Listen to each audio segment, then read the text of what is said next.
अगली खबर की ओर बढ़ेंगे। मंत्रिमंडल विस्तार का काउंटडाउन शुरू हो चुका है। 27 दिसंबर को मंत्रिमंडल संभव बताया जा रहा है। मंत्रिमंडल का विस्तार 27 दिसंबर को हो सकता है। राजभवन में मंत्रिमंडल शपथ की तैयारियां की जा रही हैं। मंत्रियों को शपथ दिलाने के लिए राजभवन तैयार किया जा रहा है।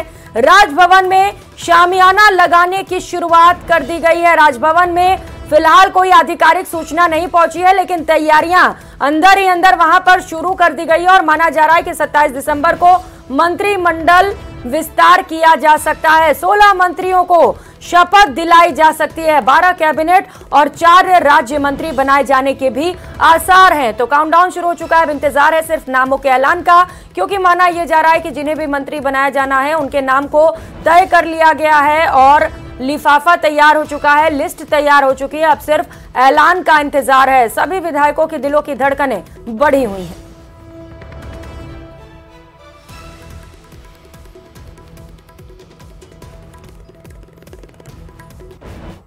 वहीं लोकसभा चुनाव से पहले कांग्रेस ने संगठन में बड़ा फेरबदल किया। राजस्थान में कांग्रेस के दिग्गज नेता सचिन पायलट को छत्तीसगढ़ का प्रभारी बनाया गया है। कांग्रेस अध्यक्ष मल्लिकार्जुन खड़गे की इस कोशिश को लोकसभा चुनाव में जीत की रणनीति से भी जोड़कर देखा जा रहा है। इस रिपोर्ट में देखिए। लोकसभा चुनाव से पहले कांग्रेस में बड़ा फेरबदल। सचिन पायलट को छत्तीसगढ़ प्रभारी की जिम्मेदारी। नेशनल अलायंस कमेटी का हिस्सा बने अशोक गहलोत। 3 राज्यों में करारी हार के बाद कांग्रेस जीत की रणनीति पर काम कर रही है। ऐसे में लोकसभा चुनाव से पहले कांग्रेस आला कमान ने संगठन में बड़ा फेरबदल किया है। कई राज्यों के प्रभारी बदल दिए गए हैं। बात राजस्थान की, जहां कांग्रेस ने सचिन पायलट को जयपुर टू रायपुर शिफ्ट कर दिया है। छत्तीसगढ़ के प्रभारी की जिम्मेदारी अब सचिन पायलट को सौंपी गई है। राजनीति के जानकार कांग्रेस के इस कदम को लोकसभा चुनाव की तैयारी से ज्यादा गुटबाजी खत्म करने की तरकीब मान रहे हैं। इनको छत्तीसगढ़ महासचिव बना के छत्तीसगढ़ की जिम्मेदारी दे दी गई, तो ऐसा लगता है कम से कम लोकसभा चुनाव तक या अगले 6-8 महीने तक तो शायद ये जिम्मेदारी देने की स्थिति उनकी नहीं बनेगी।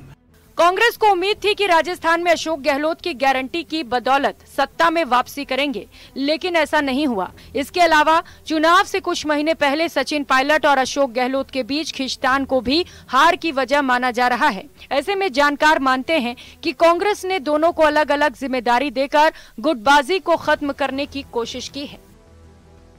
दूसरी तरफ जो यहाँ के सबसे मुख्य नेता हैं अशोक गहलोत, भूतपूर्व मुख्यमंत्री, उनको एक ऐसी कोऑर्डिनेशन कमेटी का हिस्सा बना दिया जो इंडिया गठबंधन की जो पार्टनर पार्टीज हैं उनके साथ बातचीत के लिए जो एक कमेटी बनाई है उसका हिस्सा बना दिया है। वो खैर एक तरह से ठीक भी होता है, क्योंकि मुख्यमंत्री के नाते वो देश भर के सारे और मुख्यमंत्रियों से मिले रहे हैं और ज्यादातर जो क्षेत्रीय पार्टी हैं उनके नेता और मुख्यमंत्री एक ही लोग होते हैं, तो ये एक केमिस्ट्री की बात बनती है। गहलोत साहब एक अनुभवी लीडर हैं जिन्होंने कर्नाटक में बहुत बीजेपी को बहुत बड़ी टक्कर देके उनके हाथ से सरकार निकाल ली थी पिछली बार।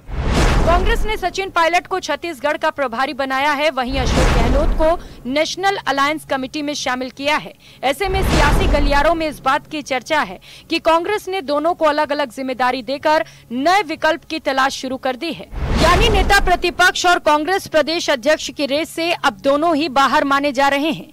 केंद्रीय नेतृत्व ने राजस्थान कांग्रेस प्रभारी के रूप में सुखजिंदर सिंह रंधावा के कामकाज को संतोषजनक मानते हुए जिम्मेदारियों को बरकरार रखा है। सचिन पायलट को छत्तीसगढ़ कांग्रेस का प्रभारी बनाने के साथ साथ पंजाब कांग्रेस प्रभार से हरीश चौधरी को मुक्त करने से राजस्थान कांग्रेस में नई सुगबुगाहट शुरू हो गई है। गांधी परिवार के निकट माने जाने वाले हरीश चौधरी को राजस्थान कांग्रेस में महत्वपूर्ण जिम्मेदारियां मिलने की चर्चाएं बल पकड़ने लगी हैं।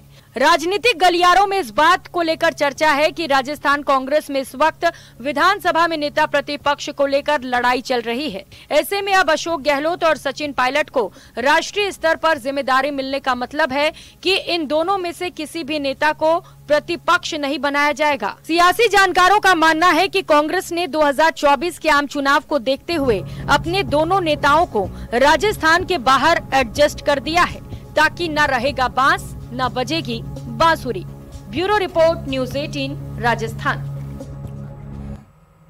तो वहीं विधानसभा अध्यक्ष वासुदेव देवनानी शहर की व्यवस्थाएं सुधारने को लेकर एक्शन मोड में आ गए। उन्होंने पेयजल आपूर्ति सुधारने के लिए जलदाय विभाग को 15 दिन का समय दिया है। साथ ही उन्होंने चेतावनी भी दी कि इस अवधि में शहर में 48 घंटे में पेयजल आपूर्ति ठीक नहीं हुई तो अफसर कार्रवाई या शहर से बाहर जाने के लिए भी तैयार रहें। अजमेर में पानी की समस्या तो काफी समय से विकराल स्वरूप धारण किए हुए है। चुनाव के दौरान भी लोगों ने इस पीड़ा को जगह जगह व्यक्त किया और हमने उनको आश्वस्त किया था कि सरकार बनने के बाद हम इसका समाधान करेंगे, कि जो समस्या थी वो बनाई हुई थी कि 18 में पानी बिना होने भी अजमेर को दे रहे थे और पूरा भरे होने का नहीं दे रहे। तो मैंने अधिकारियों को बुलाया, उनको स्पष्ट कहा है कि मेरी जनता को आप जो भी व्यवस्थाओं में बदल करना पड़े करके 48 घंटे में प्रेशर के साथ पानी सुनिश्चित करें। तो वहीं केंद्रीय जल शक्ति मंत्री गजेंद्र सिंह शेखावत ने पोखरण के पंचायत समिति सांकड़ा सभागार में जिला स्तरीय अधिकारियों की बैठक लेकर दिशा निर्देश दिए। शेखावत का प्रधान भगवत सिंह तंवर ने साफा पहनाकर और गुलदस्ता भेंटकर स्वागत किया। उनके साथ महंत प्रताप पुरी भी बैठक में शामिल हुए। जिला प्रमुख प्रधान पालिका अध्यक्ष के साथ ही पदाधिकारी भी मौजूद रहे। इस दौरान शेखावत ने कार्यों में बरती जा रही लापरवाही को लेकर भी अधिकारियों को लताड़ लगाई और आगे कार्यों में किसी भी तरह की लापरवाही नहीं बरतने के निर्देश दिए। तत्कालीन सरकार के संरक्षण में राजस्थान में अनैतिक गतिविधियों का बोलबाला हुआ था। जिस तरह से डिफरेंट तरीके के माफियाज पनपे थे, उसके चलते हुए राजस्थान की जनता राजस्थान की सरकार से त्रस्त थी और दूसरी तरफ जिस तरह की थोथी घोषणाएं सरकार कर रही थी उसको राजस्थान की जनता ने पूर्णतः अस्वीकार कर दिया था। मैंने चुनाव के समय में भी आप सब लोगों से निवेदन किया था कि अब की बार राजस्थान की जनता वर्तमान की सरकार को और इसकी योजनाओं को पूर्णतः नकारने वाली, और वही हुआ। माननीय मोदी जी की गारंटी पर विश्वास करते हुए राजस्थान, मध्य प्रदेश और छत्तीसगढ़ तीनों जगह जनता ने ऐतिहासिक बहुमत देकर के तीनों प्रदेशों में पूर्ण बहुमत वाली भारतीय जनता पार्टी की सरकारें बनाई है। ये एक एक बिंदु पर हमने बहुत गंभीरता से चर्चा करी है और बहुत बारीकी से हम लोगों ने चर्चा करी है। माननीय जल शक्ति मंत्री जी की अध्यक्षता में हुई है, चूँकि उनका बहुत लंबा अनुभव है, बहुत पारदर्शिता के साथ में हम सबको उन्होंने अवगत भी कराया, अधिकारियों को भी कराया। मुझे भी बहुत नई बातें सीखने को और सुनने को मिली। फिर भी हमने बिंदुवार चर्चा करी है और हर प्रत्येक विभाग को से हमने जानकारी ली और प्रत्येक विभाग से हमने जानकारी मांगी भी है। तो वहीं चूरू के रतनगढ़ से बड़ी खबर सामने आ रही है, जहां पर लुटेरी दुल्हन को पकड़ लिया गया है। लुटेरी दुल्हन और उसके साथी को भी गिरफ्तार कर लिया गया है। ज्वेलरी सहित नकदी लेकर ये दुल्हन फरार हुई थी। दुल्हन समेत 4 पर धोखाधड़ी का आरोप दर्ज किया गया था। मुकदमा दर्ज हुआ था और इसी मामले को लेकर पुलिस को बड़ी सफलता हाथ लगी है, जहां पर पीड़ित ने थाने में से लेकर मामला दर्ज कराया था। 2 लोगों की पहले ही गिरफ्तारी हो चुकी है। तो वहीं लुटेरी दुल्हन को भी पुलिस अब गिरफ्तार कर चुकी है। अब इन सभी से पूछताछ की जा रही है। इससे पहले इन्होंने कितनी लूट की घटनाओं को अंजाम दिया, आगे क्या रणनीति थी, क्या साजिश थी, इसे लेकर भी गहनता से पूछताछ जारी है।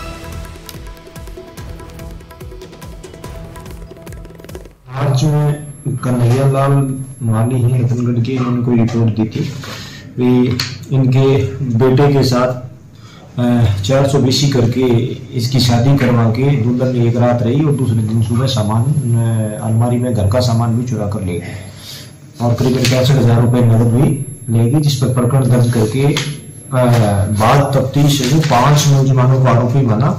इनमें 2 आरोपी पूर्व में गिरफ्तार किए जा चुके हैं। 2 औरतों को और 1 लड़की को आज गिरफ्तार किया। बारा के प्राथमिक स्कूल राजपुरा में शिक्षक दंपति के जगह पर डमी शिक्षिका और शिक्षक की ओर से शिक्षण कार्य कराए जाने के मामले में अब शिक्षक दंपति के बाद पीईओ और इसके साथ ही स्कूल में नियुक्त एक शिक्षिका को भी निलंबित कर दिया गया है।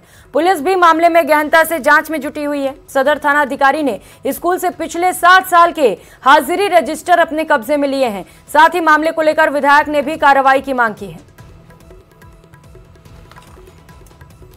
दोषी प्राथमिक जांच करके अभी तो उनको रखा गया है अनुसंधान में, और जो 7 पढ़ाने के लिए थे 2 महिला शिक्षक और जो डमी जो मेन शिक्षक था विष्णु को हमने गिरफ्तार कर लिया है और उससे अनुसंधान किया गया है। गर्ग दंपति उनकी सूचना मिली थी और एसओजी ने कार्रवाई करी है और उस कार्रवाई में उसकी चोरी पकड़ में आई है। हम आगे भी चाहेंगे कि उसका जो लाभ है, जो पैसा उसने उठाया है, वो वापस सरकार में जमा हो। बीकानेर के लूण करनसर से बड़ी खबर सामने आ रही है। कवरसेन लिफ्ट नहर में डूबने से 2 भाइयों के लापता होने की सूचना है। पुरानी मूर्तियों में विसर्जन के दौरान यह हादसा हुआ। एक का पैर फिसला, दूसरा भाई बचाने में डूब गया। तीसरे भाई ने घर जाकर इस पूरे घटना की जानकारी दी। नहर में सर्च अभियान चलाया जा रहा है। तो मूर्ति विसर्जित करने ये दोनों भाई पहुंचे हुए थे नहर के पास और इसी दौरान एक भाई का पैर फिसला। वो जब नहर में डूबने लगा तो दूसरे भाई ने भी छलांग लगा दी उसे बचाने की कोशिश में, लेकिन अब बताया जा रहा है कि दोनों ही भाई लापता हैं और दोनों के लिए सर्च ऑपरेशन जारी है। ये तस्वीरें आप देख पा रहे हैं जहां पर गोताखोरों की टीम पहुंच चुकी है, पुलिस भी वहां पर मौजूद है और कोशिश की जा रही है कि जल्द से जल्द दोनों को बाहर निकाल लिया जाए। और झालावाड़ शहर के कोतवाली थाना इलाके के मल मोहल्ला बस्ती में आज दोपहर एक 4 वर्षीय बच्चा 3 पहिया साइकिल चलाते वक्त कुएं में जा गिरा। इस हादसे के वक्त उसका बड़ा भाई भी साथ में साइकिल चला रहा था। घटना के बाद कुएं में गिरे बच्चे सायन के भाई ने दौड़कर अपने परिवारजनों को इस घटना की जानकारी दी। सूचना मिलने के बाद परिजन मौके पर पहुंचे और कोतवाली थाना पुलिस को भी घटना की जानकारी दी। 3 घंटे की कड़ी मशक्कत के बाद गोताखोरों ने बच्चे को बाहर निकाल लिया, जिसके बाद आनन फानन में उसे अस्पताल पहुंचाया गया, लेकिन चिकित्सकों ने उसे मृत घोषित कर दिया।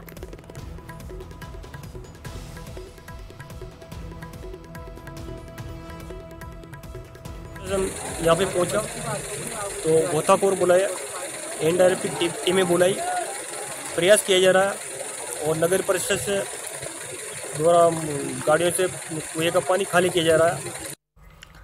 और टोंक की बनास नदी में गौवंश के अवशेष मिलने के बाद हड़कंप मच गया। एसपी और एडीएम समेत पुलिस, जाब्ता और प्रशासनिक अधिकारियों के साथ ही गौरक्षक भी मौके पर पहुंच गए। गौकशी की घटना को लेकर लोगों में जबरदस्त आक्रोश है। गौरक्षकों ने जिले भर में अवैध बूचड़खाने बंद करने और अपराधियों को गिरफ्तार करने की मांग करते हुए पुलिस को गौकशी के अवशेष नहीं उठाने दिए। लोगों के आक्रोश को देखते हुए निवाई विधायक राम सहाय वर्मा, बीजेपी युवा मोर्चा जिलाध्यक्ष नरेंद्र शर्मा, टोंक प्रत्याशी अजीत सिंह मेहता मौके पर पहुंचे और पुलिस प्रशासन से बातचीत की। एसपी राजर्षि राज वर्मा ने जल्द आरोपियों को पकड़कर घटना का खुलासा करने, जिले भर में बूचड़खानों की जांच करने का आश्वासन दिया। पुलिस ने सदर थाने में 0 एफआईआर दर्ज कर मामले पर जांच शुरू की है। बिल्कुल, यहाँ पर जो लोग थे उनके कुछ डिमांड्स थे। इस घटना को खोलना एक डिमांड था। इसके अलावा जो भी अवैध रूप से जो भी स्लॉटर हाउसेस चल रहे हैं या अवैध रूप से जो भी नॉनवेज की दुकानें या ठेले चल रहे हैं, उनके विरुद्ध वो कार्रवाई चाहते थे। यहाँ पर हमारे द्वारा और प्रशासन से एडीएम साहब भी है, उनके द्वारा भी आश्वासन दिया गया है। एमएलए साहब भी यहाँ पर मौजूद थे। जोधपुर में शनिवार देर रात चोरों ने एक महिला की गला रेतकर हत्या कर दी। इस मामले में पुलिस ने 2 आरोपियों को गिरफ्तार किया। दरअसल चोरी करने पहुंचे दोनों बदमाशों को महिला ने पहचान लिया, जिसके बाद आरोपियों ने चाकू से महिला, उसकी 1 साल की बेटी और 12 साल की भतीजी का गला काट दिया। उपचार के दौरान महिला की मौत हो गई। दोनों बच्चियां अस्पताल में भर्ती हैं, जहां दोनों का इलाज जारी है।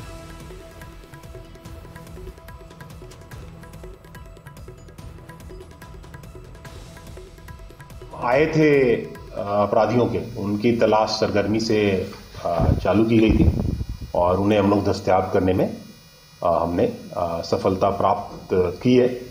प्रारंभिक तौर पे इसमें जो कुछ जानकारी आई है कि इनमें से एक जो व्यक्ति अनिल, वो जो पीड़ित परिवार है उनका पड़ोसी था। और जयपुर से बड़ी खबर मिल रही है। एक्सपोर्ट कारोबारी सतीश कट्टा गिरफ्तार कर लिया गया है। जवाहर सर्कल थाना पुलिस ने गिरफ्तारी की। एनआई एक्ट के मुकदमों में पिछले 6 साल से लगातार आरोपी की तलाश थी। पुलिस जगह जगह पर सर्च अभियान चला रही थी और इस बीच ये बड़ी खबर है कि पुलिस को सफलता हाथ लग गई है। सतीश कट्टा को कोर्ट ने न्यायिक अभिरक्षा में भेज दिया है। सियाराम एक्सपोर्ट्स और अन्य कंपनियों के डायरेक्टर सतीश कट्टा है, जिसे गिरफ्तार कर लिया गया है। सतीश कट्टा के खिलाफ जवाहर सर्कल थाने में 5 स्थायी गिरफ्तारी वारंट और 2 स्थायी जमानती वारंट जारी है। जवाहर सर्कल थाने में 5 स्थायी वारंटी, जिसे अब गिरफ्तार कर लिया गया है। तो बड़ी सफलता मिली है। कई सालों से आरोपी की तलाश थी पुलिस को, कई सालों से वो फरारी काट रहा था। अलग अलग मुकदमे भी इसके खिलाफ दर्ज थे। सहयोगी विष्णु हमारे साथ जुड़ चुके हैं। विष्णु, सतीश कट्टा को गिरफ्तार कर लिया गया, एक बड़ी सफलता। ये सफलता कैसे मिली?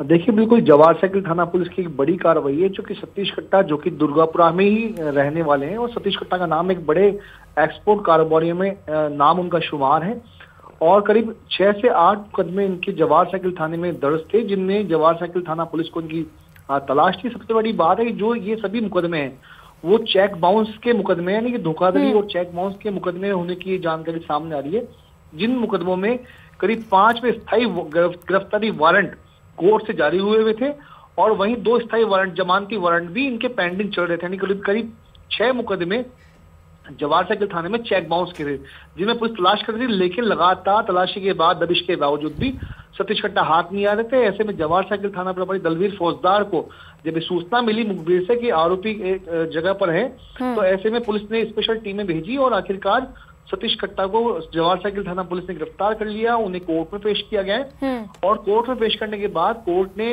सतीश कट्टा को अभी फिलहाल न्यायिक अभिरक्षा में, यानी कि जेल भेज दिया है। और वहीं अब जो आने वाले दिनों में सतीश कट्टा को, जो पूर्व में जो उनके मुकदमे जवाहर साइकिल थाने में दर्ज है, उन मुकदमों में वापस से पुलिस प्रोडक्शन वारंट पर गिरफ्तार करेगी, कोर्ट में पेश करेगी, और संभवतः उन्हें रिमांड पर लिया जा सकता है, या फिर उनको वापस से जेल भेजा जाएगा। तो तमाम जो बकाया जो उनकी पेंडिंग मुकदमे चल रहे हैं, उन सभी मुकदमों में अब सतीश कट्टा की गिरफ्तारी होना शेष है। लेकिन सबसे बड़ी बात है कि 6 साल से जवाहर साइकिल थाना पुलिस सतीश कट्टा को तलाश कर रही थी, और बताया ये भी जा रहा है कि अन्य थानों में भी सतीश कट्टा के खिलाफ संभवतः मुकदमे दर्ज हैं, जिनमें भी आने वाले दिनों में उनकी गिरफ्तारी हो सकती है। विष्णु, आप बता रहे हैं कि अन्य थानों में भी मुकदमे दर्ज हैं, फ्रॉड का तो आरोप है ही, उसके खिलाफ तो मुकदमा दर्ज किया ही गया था, और कौन कौन से आरोप लगे हैं कट्टा के खिलाफ? देखिए, अभी तक जो जवाहर साइकिल थाना प्रभारी दलवीर फौजदार से हमारी जानकारी हमने ली थी, उनसे बातचीत की थी, तो उन्होंने कहा कि NI एक्ट यानी कि चेक बाउंस के जो मुकदमे हैं, जो कि जो मतलब मोटे तौर पर धोखाधड़ी से जुड़े हुए जो मामले होते हैं, पैसा गबन करना होता है, इस तरीके के जो आरोप है वो सतीश कट्टा पे दर्ज है। और इसी लिए जो सामने जो पीड़ित थे, उन्होंने चेक बाउंस के मुकदमे सतीश कट्टा के खिलाफ दर्ज करवाए थे। और वहीं पर एक बड़ा नाम है जो एक्सपोर्ट कारोबारी है, कई बड़ी कंपनियां इनके पास में, खुद इनकी मीडिया की कंपनी भी थी, उसके अलावा एक्सपोर्ट के नाम पर एक बड़ा नाम था। लेकिन खास बात यही है कि 6 साल से इस आरोपी की तलाश पुलिस को थी, और वो जो है कार्रवाई आज 6 साल के बाद में हुई है, जबकि थाना प्रभारी दलवीर सिंह फौजदार को इसके मुखबिर से सूचना मिली, तब जाके बड़ी कार्रवाई को अंजाम दिया गया है। जी बिल्कुल विष्णु, 6 साल की लंबी कोशिश के बाद, तलाशी के बाद आज ये तलाशी और अभियान पूरा हो सका, जब कट्टा को गिरफ्तार कर लिया गया। देखना है कि पूछताछ के दौरान और क्या खुलासे होते हैं। बहुत शुक्रिया आपका विष्णु तमाम जानकारियों के लिए। और तेज रफ्तार में गाड़ियां दौड़ाने और ट्रैफिक सिग्नल्स का उल्लंघन करने वाले वाहन चालकों पर कार्रवाई के लिए जयपुर पुलिस द्वारा शहर में अलग अलग 11 जगहों पर 40 ITMS यानी कि इंटेलिजेंट ट्रैफिक मैनेजमेंट सिस्टम कैमरे लगाए गए थे। लेकिन अब इन 40 कैमरों में से 38 कैमरे खराब हैं। इनमें महज 2 कैमरे ही चालू हालत में हैं। आपको बता दें कि DOIT के सहयोग से जयपुर में 40 ITMS कैमरे लगाए गए, लेकिन अब ये कैमरे धूल फेंकने को मजबूर हैं। खराब कैमरों को दुरुस्त करने के लिए जयपुर पुलिस ने कैमरों का रखरखाव करने वाली कंपनी और DOIT को भी अवगत कराया, लेकिन इसके बावजूद भी ये सारे कैमरे खराब पड़े हुए हैं, कोई सूद नहीं ले रहा। इसके बाद पुलिस की ओर से टाटा कंपनी को 1 सप्ताह का अल्टीमेटम दिया गया है। ITMS के कैमरे लग रहे हैं, जिसमें रेड लाइट वायलेशन और स्पीड वायलेशन का था। उसमें हमारे 40 कैमरे लग रहे हैं, जो कि 11 लोकेशन पे हैं। लेकिन उसमें जब उसकी जब समीक्षा की गई, तो स्थिति ये पाई 40 में से मात्र 2 कैमरे काम कर रहे थे। और ये स्थिति काफ़ी दिनों से बनी हुई थी। जो दूसरी कंपनी ने यहाँ पे काम अभय कमांड का लिया है, जिसका काम है इनको सुचारू रूप से चलाना, जो टाटा जो कंपनी आई है आफ्टर रिलायंस, तो आज उसके अधिकारियों की, और चूंकि DOIT उनका कंट्रोलिंग डिपार्टमेंट है, तो उनके अधिकारियों की, और साथ में NIC के अधिकारी, ऑनलाइन चालान को भी लेकर के इसमें हमने साथ में मीटिंग रखी। और अगली खबर की ओर बढ़ेंगे। प्रदेश के सबसे बड़े सवाई मानसिंह अस्पताल के न्यूरोसर्जन्स ने 65 साल के एक पहली 3D 4K exoscope high definition digital camera system की मदद से ब्रेन ट्यूमर सर्जरी की। प्रदेश का यह पहला मामला है। बताया जा रहा है कि 65 साल की महिला के सिर में लगातार दर्द हो रहा था। दर्द के साथ उल्टी की भी दिक्कतें थी, जिसके बाद जब जांच किया गया तो ब्रेन ट्यूमर निकला और इसके बारे में पता चला। इस प्रणाली में मस्तिष्क के सबसे गहरे क्षेत्र में तीव्र प्रकाश डाला जाता है। ये प्रणाली राजस्थान की पहली प्रणाली है।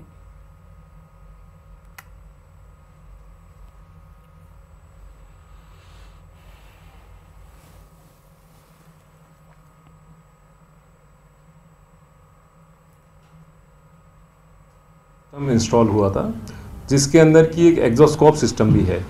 एग्जोस्कोप एक high definition 3D 4K digital camera system होता है, जो कि बाहर से एंडोस्कोप का फील दे करके सामने मॉनिटर पे 3D इमेज प्रोजेक्ट करता है। इस सिस्टम के द्वारा हमने इस पेशेंट का CP एंगल में अरेक्नॉइड सिस्ट का ऑपरेशन किया, जो कि एक जटिल ऑपरेशन होता है, क्योंकि वो ब्रेन स्टेम और क्रेनियल नर्व्स उसके पास में होती हैं और पेशेंट को डेफिसिट होने का काफ़ी खतरा रहता है। ऐसे में ये ऑपरेशन करके मरीज के सिम्टम्स पूरी तरह से ठीक हैं और वो पूरी तरह से स्वस्थ है। और खबरों में